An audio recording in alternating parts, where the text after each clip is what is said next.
Abigail और दाऊद। क्या आप इस सुंदर स्त्री को जानते हैं जो दाऊद से मिलने आ रही है? इसका नाम अबीगैल है। यह एक समझदार स्त्री है और ये दाऊद को एक बुरा काम करने से रोकने के लिए आई है। पर इन सब बातों के बारे में जानने से पहले आइए देखें कि दाऊद के साथ अब तक क्या क्या हुआ। शाऊल के यहाँ से भाग जाने के बाद दाऊद एक गुफा में जा छिपा। वहाँ उसके भाई और परिवार के बाकी लोग उसके साथ आकर रहने लगे। इसके अलावा कुछ इजरायली आदमी भी उसके साथ मिल गए। अब उसके साथ करीब 400 आदमी हो गए थे और दाऊद उनका नेता बन गया। फिर दाऊद मोआब के राजा के पास गया और उससे कहा, मेहरबानी करके मेरे माता पिता को अपने यहाँ तब तक रहने दीजिए जब तक कि मेरे ऊपर से परेशानी टल नहीं जाती। फिर दाऊद और उसके साथी एक पहाड़ से दूसरे पहाड़ में जाकर छिपने लगे।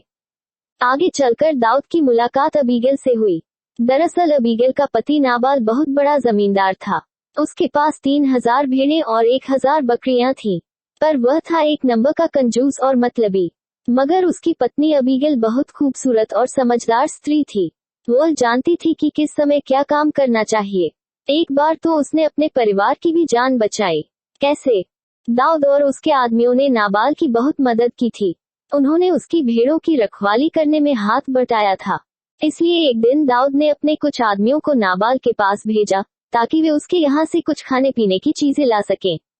जब दाऊद के आदमी नाबाल के पास पहुंचे तब वह और उसके नौकर भेड़ों की ऊन कतर रहे थे। उस दिन नाबाल के यहाँ दावत थी और नाबाल ने बढ़िया बढ़िया खाने की चीजें बनवाई थी। दाऊद के आदमियों ने नाबाल से कहा, हमने तुम्हारी एक भी भेड़ नहीं चुराई बल्कि उनकी देखरेख करने में तुम्हारे आदमियों की मदद की है। अब मेहरबानी करके हमें कुछ खाने की चीजें दो। लेकिन नाबाल ने कहा, मैं तुम जैसे लोगों को खाना नहीं दूंगा। उसने दाऊद के आदमियों से अच्छे से बात नहीं की। साथ ही उसने दाऊद के बारे में उल्टा सीधा भी कहा। दाऊद के आदमियों ने वापस आकर उससे सारा हाल कह सुनाया। ये सुनकर दाऊद को बहुत गुस्सा आया। उसने अपने आदमियों से कहा, अपनी अपनी तलवारें बांध लो। तब वे नाबाल और उसके आदमियों को मारने के लिए निकल पड़े।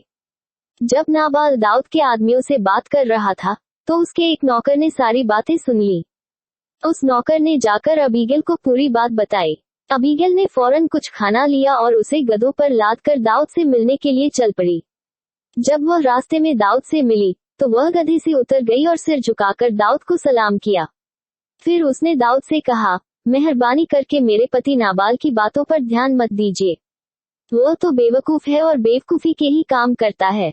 मैं आपके लिए कुछ तोहफा लाई हूँ, इसे ले लीजिए और जो कुछ हुआ है उसके लिए हमें माफ कर दीजिए। दाऊद ने कहा, तुम एक समझदार स्त्री हो। तुमने मुझे नाबाल का खून करने से रोक लिया। अब तुम चिंता मत करो और आराम से घर लौट जाओ। इसके बाद नाबाल की मौत हो गई और अबीगैल की शादी दाऊद के साथ हो गई। कहानी आपको कैसी लगी हमें कमेंट में जरूर बताएं। जय मसीह की।